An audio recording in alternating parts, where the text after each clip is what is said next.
मी मंदिरात जाऊन आल्यानंतर नेहमीप्रमाणे चॅनलवाले होतेच, काय प्रार्थना केली, काय प्रार्थना केली. म्हटलं मी प्रार्थना हीच केली की या देशावरती आणि या राज्यावरती जे एक संकट आलेलं आहे, हे संकट, हे अरिष्ट लवकर दूर कर, ही सगळी भ्रष्ट राजवट ही लवकर तोडून मोडून गाडून टाक आणि पुन्हा एकदा माझ्या देशाला सुजलाम सुफलाम आणि चांगले दिवस येवो, ही मी साईचरणी प्रार्थना केलेली आहे.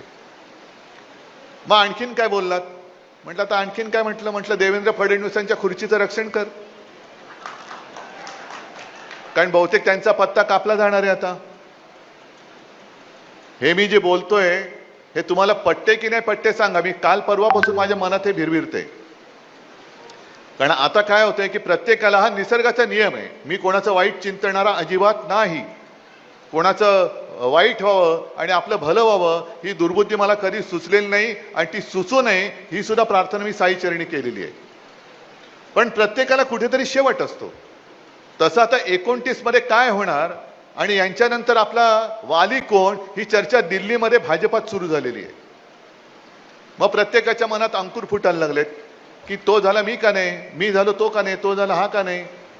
आणि मग त्याच्यामध्ये असं कोणाला तरी वाटायला लागलंय की या रेसमध्ये देवेंद्र फडणवीस येऊ शकतात. मग यांचा पत्ता आत्ताच काप, यांनाच आत्ताच बदनाम करून टाक आणि एवढं परेशान कर की या दिल्लीपर्यंत येताच कामा नये. आणि मग पंतप्रधान पदाच्या शर्यतीत कोण कोण आहेत तुम्हाला माहिती आहेत.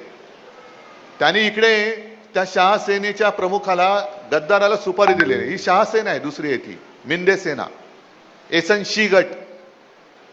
त्याला सुपारी दिली की याला गुंतव इथले इथे. नाहीतर तुम्ही मला सांगा की जर का खासदार फुटतायत आणि फोडायचे आहेत तर आपण आपल्या पक्षात, म्हणजे आपण नेहमी म्हणतोय, एकूण जनरल सांगतोय की आपण स्वतःच्या पक्षात घेणार का भलत्याच्या पक्षात पाठवणार. हिशोब सरळ आहे, स्वतःच्या पक्षात घेणार, कारण स्वतःचे खासदार वाढले पाहिजेत. गेल्या निवडणुकीमध्ये एकूण जे काही खासदार निवडून आले त्याच्यात 19 साली आपले 18 आले होते, भाजपचे 21-22 आले होते. युती तुटल्यानंतर आपलेही 9 आले आणि भाजपचेही 9 आले आणि शहासेनेचे 6-7 आले. मग शहासेनेने काय केलं? आपले फोडले आणि शहासेनेत घेतले. म्हणजे भाजपपेक्षा महाराष्ट्रामध्ये आज ताकद कोणाची वाढली? शहासेनेची वाढली. आता ही शहासेना उद्या जर का पंतप्रधान पदाचा निर्णय घेण्याची वेळ आली तर कोणाला मतदान करेल? कोणाला करेल? आहे ना हिशोब सरळ. मग त्यावेळेला ह्याला काय सांगतील? तू गप्प बस, तुझ्या नेतृत्वाखाली भाजप लढली आणि तुझे फक्त 9 आले, शहासेनेचे एवढे खासदार आहेत. अशी या शहासेनेची चाल आहे. आणि इकडे सुपारी किंग बसलेले आहेत आमचे मिंदे गद्दार. कारण गद्दारी यांच्या रक्तात भिनले, मी मगाशी बोललो. पण या खाऊसाहेबाचं एक बरं आहे, प्रत्येक जण काय म्हणतोय की आम्ही उद्धव ठाकरेंबद्दल बोलणार नाही. तू बोलू काय शकतो? लोक जोड्याने मारतील. उद्धव ठाकरे म्हणे देव माणूस आहे.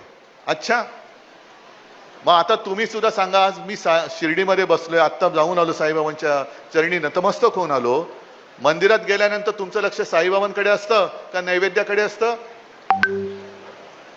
तुम्ही साईबाबांच्या मंदिरात बाबांचे आशीर्वाद घ्यायला जाता का नैवेद्य खायला जाता?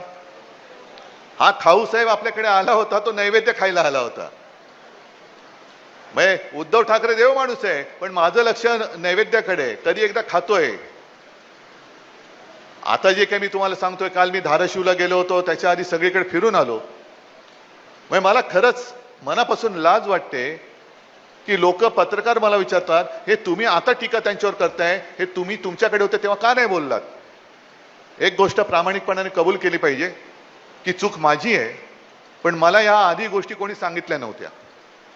मग कोणाला नोकरीचं आमिष दाखवून कोणी कसे पैसे घेतले, कोणी काय केलं, कोणी कसं केलं, कुठे बँकेत घोटाळा आहे, कुठे कशात घोटाळा आहे, कोणाच्या आणखीन काय काय भानगडी आहेत, हे सगळं गेल्यानंतर ती लोक मला सांगतायत. म्हटलं अरे बाबा, नाही आधी का नाही सांगितलं मला? महाराष्ट्रातील सर्व बातम्यांचे विश्वासार्ह व्यासपीठ,